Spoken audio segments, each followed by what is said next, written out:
வணக்கம் குட்டீஸ், எல்லாரும் என்ன பண்ணிட்டு இருக்கீங்க? எப்படி இருக்கீங்க? லாஸ்ட் கிளாஸில் கொடுத்த எக்ஸசைஸ்லாம் முடிச்சிட்டிங்களா? லாஸ்ட் கிளாஸ் நம்ம என்ன எக்ஸசைஸ் பார்த்தோம்? முதல் எழுத்தை மாற்றி உணவு பொருளாக்குகன்னு ஒரு எக்ஸசைஸ் பார்த்தோமா? அதுக்குள்ளே ஆன்சர் மேம் கொடுத்துருக்கேன். கரெக்டாக எழுதிருக்கீங்களான்னு பார்த்துக்கோங்க. ஏரிய பூரிய மாற்றிட்டோம். ஆறு சோறு, மோப்பம் ஆப்பம், தேர் மோர், வண்டல் சுண்டல், உப்பளம் அப்பளம், செங்கல் பொங்கல், ஆசை தோசை. ஸ்பெல்லிங் மிஸ்டேக் இருந்தால் இப்போ சேஞ்ச் பண்ணிக்கோங்க. ஓகே தங்கம்? ஓகே, செக் பண்ணிட்டீங்களா? அடுத்து நம்ம படவிலக்க அகராதி படித்தோமா? இந்த 6 பேராகிராஃபும் நல்லா ரீட் பண்ணியிருப்பீங்க அப்படின்னு நம்புகிறேன். ஓகே, இன்றைக்கி நம்ம ஒரு நியூ ரைம்ஸ் பார்க்க போகிறோம். எதை பற்றினா ஒரு காரை பற்றி. நம்ம எல்லாருக்குமே காரில் ட்ராவல் பண்ணுறது ரொம்ப பிடிக்கும். காரில் ட்ராவல் பண்ணுறது மகிழ்ச்சியாக இருக்கறனால தான் காருக்கு தமிழில் மகிழுந்து அப்படின்னு வச்சாங்க. சரியா தங்கம்? காருக்கு தமிழில் என்ன சொல்லணும்? மகிழுந்து. சரியா? மகிழ்ச்சியாக போகக்கூடிய வண்டி. ஓகே, அதுவும் நம்ம ஃப்ரெண்ட்ஸோடு நம்ம போனால் இது கற்பனை. சரியா? நார்மலாக நம்ம சைக்கிளே தனியாக ஓட்டுறது பயம், கார் ஓட்டுறோம். சரியா? அப்படி இமேஜினேஷன் பண்ணிக்கோங்க. ஒரு பொண்ணு 2 பசங்க என்ன பண்ணுறாங்களாம்? காரில் போகிறாங்களாம். காரில் எங்கே வரைக்கும் போகிறாங்க தெரியுமா? டெல்லி ஆக்ராவில் இருக்கிற தாஜ்மஹால் வரைக்கும் என்ன பண்ணிட்டு வராங்களாம்? சுற்றிட்டு வராங்களாம். சரி, நம்ம ஒவ்வொரு காருக்கும் ஒவ்வொரு பேர் வைப்போம்ல. இந்த பொண்ணு அவளோட காருக்கு என்ன பேர் தெரியுமா வச்சா? பூமண்டி. காருக்கு என்ன பேர் வச்சாங்க? பூமண்டின்னு வச்சாங்க. சரியா? இப்போ ரைம்ஸ் பாடலாமா? சொல்லுங்க. பூமண்டி பாடலாமா? கார் ஓட்டுற மாதிரி வச்சுக்கோங்க. காரோட ஸ்டேரிங்கை நீங்கள் பிடிச்சிருப்பீங்கல்ல, அப்படி நினச்சிக்கோங்க. ஓகே, பாடலாமா? பூம் பூம் பூமண்டி புறப்பட போகுது, ஏறிடுங்க. ஆயிஷா வண்டியின் ஓட்டுநராம், நலனும் செரினும் பயணிகளாம். தலைநகர் டெல்லி பார்த்திடலாம், ஸ்ரீநகர் கூட போய் வரலாம். காடு மலைகள் பல தாண்டி கடக்க போகுது பூமண்டி. ஆக்ரா நகரின் தாஜ்மஹால், காஷ்மீர் ரோஜா தோட்டங்கள் பார்க்க அழைக்குது பூமண்டி. புறப்பட போகுது, ஏறிடுங்க. பார்த்தீங்களா? ஆயிஷா தான் யாரா? டிரைவரா. அவளோட பூமண்டியில் யாரும் கூட போகிறாங்க? நலனும் செரினும் அவங்க கூட போகிறாங்க பேசஞ்சரா. சரியா? டிரைவர் யார்? நம்மளோட ஆயிஷா. அவங்க எங்கெல்லாம் போகிறாங்களாம்? தலைநகர் டெல்லி. இந்தியாவோட கேபிட்டல் என்னதுமா? டெல்லி. அங்கே இருந்து அங்கே போயிட்டு அப்படியே ஸ்ரீநகர் எங்கே இருக்குது தெரியுமா? காஷ்மீர் பக்கத்தில் இருக்குது. அங்கே போகிறாங்களாம். காடு மலையெல்லாம் தாண்டி என்னச்சு இப்போதான் அந்த பூமண்டி சல்லுன்னு போதான். அப்புறம் ரிட்டர்ன் வரும்போது எங்கே போகிறாங்களாம்? ஆக்ரா நகரில் இருக்கிற நம்ம தாஜ்மஹால் பார்க்க போகிறாங்களாம். காஷ்மீரில் இருக்கிற ரோஜா பூ தோட்டத்தெல்லாம் பார்க்க போகிறாங்களாம். நம்ம எல்லோரும் என்ன பண்ணிக்கலாமா? அந்த வண்டியில் ஏறிக்கலாமா? நல்லா இருக்கா அந்த பூமண்டி? இன்னும் ஒன் டைம் பாடலாமா பூமண்டியை? மேம் ஒவ்வொரு சான்ஸாவாக இமேஜில் காமிக்கிறேன். அதை பார்த்துக்கிட்டே ஆக்ஷனோடு என்ன செய்யுங்க? பாடுங்க. அதுக்கப்புறம் ஏன் இந்த ரைம்ஸை நடத்தினேன் அப்படிங்கிறத மேம் சொல்கிறேன். ஓகே தங்கம்? இன்னும் சொல்லுங்கள். பூம் பூம் பூமண்டி. நம்ம புக்கில் பூம் பூம் பூம் பூம் பூமண்டி கொடுத்துருக்காங்க. எப்படி சொன்னாலும் ஓகே. ஓகே, பூம் பூம் பூம் பூம் பூமண்டி புறப்பட போகுது, ஏறிடுங்க. ஆயிஷா வண்டியின் ஓட்டுநராம், நலனும் செரினும் பயணிகளாம். Next paragraph. தலைநகர் டெல்லி பார்த்திடலாம், ஸ்ரீநகர் கூட போய் வரலாம். காடு மலைகள் பல தாண்டி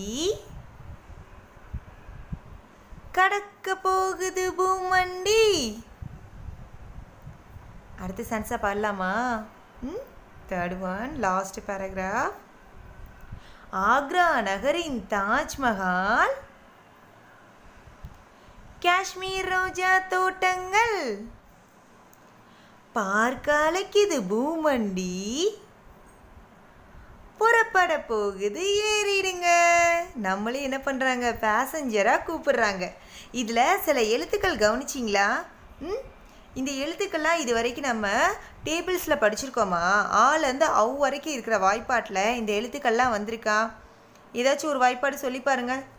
இந்த வாய்ப்பாடெல்லாம் இதுக்கு முன்னாடி வந்திருக்கா? எந்த வாய்ப்பாட்டிலையுமே இந்த எழுத்து வந்திருக்காது. இந்த எழுத்து பார்க்குறதுக்கு ஐ மாதிரி இருந்தாலும் இது ஐ கிடையாது. இது என்னதுன்னா ஜா. ஜா வரிசை எழுத்துக்கள் தான் இது. அது என்ன ஜா? ஜான்னு ஒரு எழுத்து நம்ம படிக்கவே இல்லையே. உயிர் எழுத்துலையும் இல்லை, மெய் எழுத்துலையும் இல்லை, உயிர்மை எழுத்துலையும் இல்லை. அப்போ இதெல்லாம் என்ன எழுத்துக்கள்? இது தமிழ் மொழி எழுத்துக்களே கிடையாது. இது என்ன எழுத்துக்கள் தெரியுமா? வடமொழி எழுத்துக்கள்.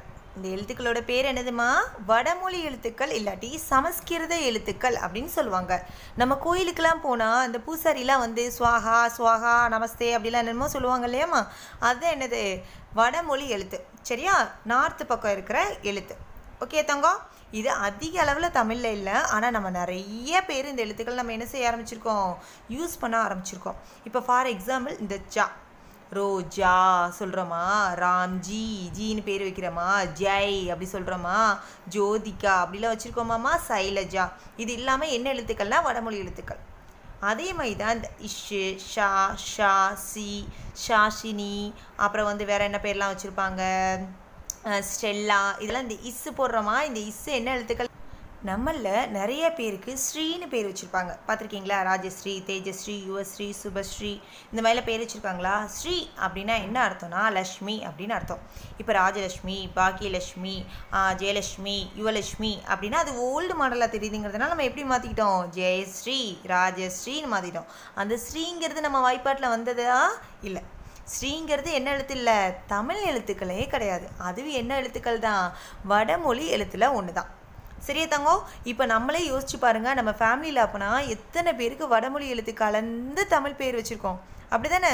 சுத்த தமிழ் பேர் நிறையா பேருக்கு கிடையாது. நம்ம ஃபேமிலியோட நேமே நீங்கள் எழுத்துட்டு அதில் ஒவ்வொருத்தர் நேம்லேயும் எத்தனை வடமொழி எழுத்துக்கள் இருக்குதுன்னு கவுண்ட் பண்ணிங்கன்னா தான் யாருக்கெல்லாம் நீட்டாக ஃபுல்லாக சுத்தமான தமிழ் பேர் வச்சுருக்காங்க அப்படின்னு நம்மளுக்கு தெரியும். சரியா தங்கம்? வடமொழி எழுத்துக்களை ஈஸியாக புரிஞ்சுக்கணும் அப்படிங்கிறதுக்காண்டி தான் நம்ம இந்த பூமண்டி ரைம்ஸே பார்த்தோம்.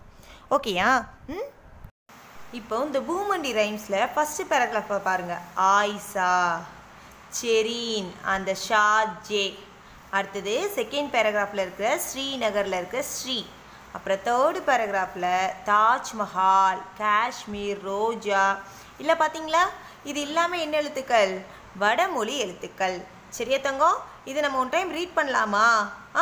புக்கை ஓப்பன் பண்ணுறீங்களா? புக்கில் பேஜ் நம்பர் 79. ஒவ்வொரு லெட்டரே சொல்கிறேம்மா. ஜ, ஜா, ஜா, ஜி, ஜி, ஜு, ஜூ, ஜே, ஜே, ஜை, ஜோ, ஜோ.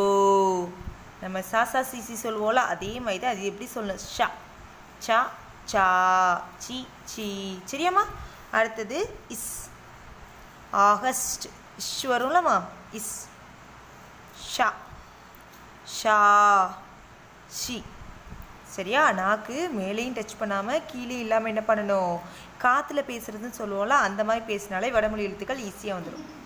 அடுத்தது ஷ், ஷா, ஷா, ஷாலினி சொல்லுவோம்ல, அது ஷா. சி, ஷீ, சு, சு, சே, சே, சை. சைலஜால வரல அந்த சை. லாஸ்ட் லைன் பாருங்க. ஜ், எப்படி சொல்லணும்? ஜ், ஹ, ஹா, மஹால், ஹால் சொல்லுவோம்ல, ஹா, ஹ, ஹா, ஹி, ஹி, ஹூ, ஹூ, ஹே, ஹே, ஹை.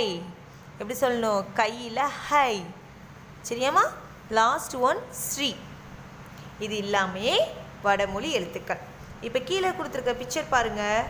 ஃபஸ்ட்டு ஒன்று என்னது? எவரெஸ்ட் ஷ். அந்த இஷ் என்னது வடமொழி எழுத்து. எவரெஸ்ட் என்னது பெரிய சிகரம். அது எங்கே இருக்குது தெரியுமா? நம்ம இமயமலையில் இருக்கு. அடுத்தது என்ன பூ கொடுத்துருக்காங்க? ரோஜா. ஜாங்கிறது என்ன எழுத்து? வடமொழி எழுத்து. அடுத்தது தாஜ்மஹால். தாஜ் ஜ் அது வடமொழி எழுத்து. ஹாவும் வடமொழி எழுத்து. கீழே இருக்கிறவங்க யார் தெரியுமா? ஷாஜஹான். ஷாஜஹான் தான் நம்ம தாஜ்மஹாலை கட்டினவங்க.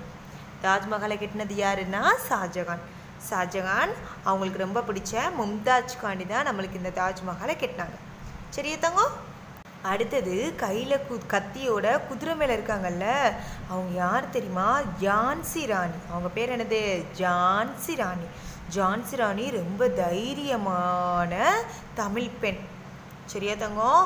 அவங்க கணவரை கொண்டவங்களை பழி வாங்கணுங்கிறதுக்காண்டி தன்னோட குழந்தைய என்ன பண்ணியிருக்காங்க? பின்னாடி முதுகில் போட்டு கெட்டிட்டு, கை குழந்தைய முதுகில் போட்டு கெட்டிட்டு தைரியமாக போருக்கு போனாங்க. சரியா?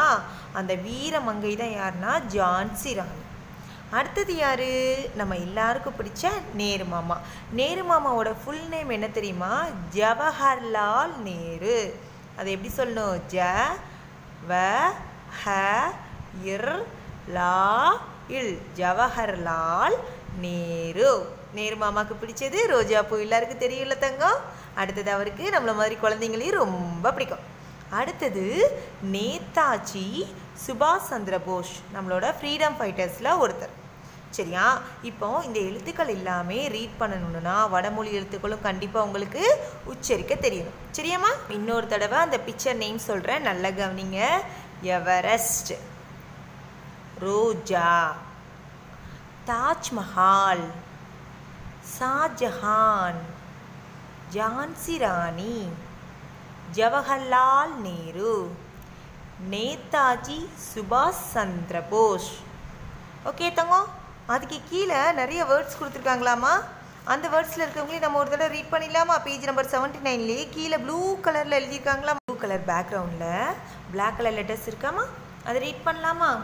எல்லோரும் ஃபிங்கர் வைங்க. பேஜ் நம்பர் 79ல் கீழே உள்ள வேர்ட்ஸ் ரீட் பண்ணலாமா? சொல்லுங்கள். ர இம் ஜா இன். ரம்ஜான். இதில் எது வடமொழி எழுத்து? பென்சில் எடுத்து அண்டர்லைன் பண்ணுங்கள் பார்க்கலாம். ரம்ஜான் இதில் எது வடமொழி எழுத்து? அடுத்தது கி ரி இஸ் து ம இஸ். கிறிஸ்துமஸ். இதில் 2 வடமொழி எழுத்து இருக்குது. எதுன்னு அண்டர்லைன் பண்ணுங்க. அடுத்தது பா கி இஸ் தா இன். பாகிஸ்தான். இதில் எது வடமொழி எழுத்து? அண்டர்லைன் பண்ணுங்க பார்க்கலாம். நெக்ஸ்ட் ஒன் ஜ இப் பா இன். ஜப்பான். அண்டர்லைன் பண்ணுங்க. அடுத்தது அ இஸ் சா இம். அஸ்ஸாம். பண்ணுங்க. கா இஸ் மீ இர். காஷ்மீர். ஸ்ரீ ந ஹ இர். ஸ்ரீநகர். ஒவ்வொரு வேர்ட்லையும் கரெக்டாக அண்டர்லைன் பண்ணிகிட்டே வாங்க. ஜா இங் கி ரி. ஜாங்கிரி. ஜாங்கிரி பிடிக்கும்ல? அடுத்தது ஜி லே பி. ஜிலேபி. இது வடமொழி எழுத்து. லாஸ்ட் லைன் கு லா இப். குலாப். ஜா மூ இன். ஜாமுன். குலோப் ஜாமுன். குலாப் ஜாமுன் இல்லை கொடுத்துருக்காங்க. நம்ம குலோப் ஜாமுன் சொல்லுவோம்ல, இது என்னது? குலாப் ஜாமுன். தென் பா து ஷா. பாதுஷா. அது ஒரு ஸ்வீட் தான் இல்லை தங்கம்? ஒரே ஸ்வீட்டாக இருக்குல்ல, ஒரு காரம் சொல்லுவோமா? ப ஜி. பஜ்ஜி. இதில் இருக்கிற வேர்ட்ஸில் எதுலலாம் வடமொழி எழுத்துக்கள் இருக்குன்னு அண்டர்லைன் பண்ணிட்டீங்களா? இப்போ நம்ம ஒரு எக்ஸசைஸ் பார்க்க போகிறோம். என்ன எக்ஸசைஸ்னால் வடமொழி எழுத்துக்களை மட்டும் அண்டர்லைன் பண்ணி ஒவ்வொருத்தர் நேம்லேயும் எத்தனை வடமொழி எழுத்து இருக்குது அப்படின்னு கண்டுபிடிக்க போகிறோம். ஃபஸ்ட்டு உங்களை ஃபேமிலி மெம்பர்ஸோட நேம் எல்லாத்தையும் தமிழில் எழுதணும். இப்போ மேம் எழுதியிருக்கேன் பார்க்குறீங்களா? பாலாஜி, பொன்செல்வி, ஸ்ரீதர், ஸ்ரீஹரி. சரியா? இல்லை மேம் அண்டர்லைன் பண்ணியிருக்கேன் பாரு. பாலாஜி இல்லை ஒரே ஒரு வடமொழி எழுத்து தான் இருக்குது. ஜி அப்படிங்கிறது வடமொழி எழுத்து. சரியா? பொன்செல்வி மேம் பேரில் ஒரு வடமொழி எழுத்து கூட கிடையாது. அப்போ என்னோட பேர் சுத்தமான தமிழ் பேர். அப்போ 0. சரியா? வடமொழி எழுத்து இல்லை. அடுத்தது ஸ்ரீதர். ஸ்ரீங்கிறது என்ன எழுத்து? வடமொழி எழுத்து. அப்போ ஸ்ரீயை அண்டர்லைன் பண்ணி எத்தனை போடணும்? 1 போடணும். அடுத்தது ஸ்ரீஹரி. ஸ்ரீங்கிறது வடமொழி எழுத்து, ஹேங்கிறது வடமொழி எழுத்து. அப்போ ஸ்ரீஹரியில் எத்தனை பேர் எழுத்துக்கள் இருக்குது? 2 எழுத்துக்கள் இருக்குது. இதே மாதிரி உங்கள் ஃபேமிலி மெம்பர்ஸோட பேரும் தமிழில் எழுதி ரஃப் நோட்டில் என்ன பண்ணுங்கள், எழுதி முடிச்சுட்டு இந்த மாதிரி எத்தனை வடமொழி எழுத்துக்கள் இருக்குது, யாருக்கெல்லாம் உண்மை பேர் இருக்குதுன்னு கண்டுபிடிங்க. ஓகே தங்கம்? ஓகே, இன்றைக்கி நம்ம என்ன பார்த்துருக்கோம் வீடியோவில்? பூமண்டி அப்படிங்கிற ஒரு ரைம்ஸ் பார்த்துருக்கோம். அது எதுக்காண்டி பார்த்தோன்னா வடமொழி எழுத்துக்களுக்காண்டி பார்த்தோம். சரியா? இன்றைக்கி உள்ள எக்ஸசைஸ் என்னது? ரஃப் நோட்டில் உங்கள் ஃபேமிலி மெம்பர்ஸோட நேம் எழுதி அதில் இருக்க வடமொழி எழுத்துக்களோட எண்ணிக்கையை பார்க்கணும். ஓகே குட்டீஸ், நெக்ஸ்ட் வீடியோவில் மீட் பண்ணுறேன். பாய் குட்டீஸ், நன்றி.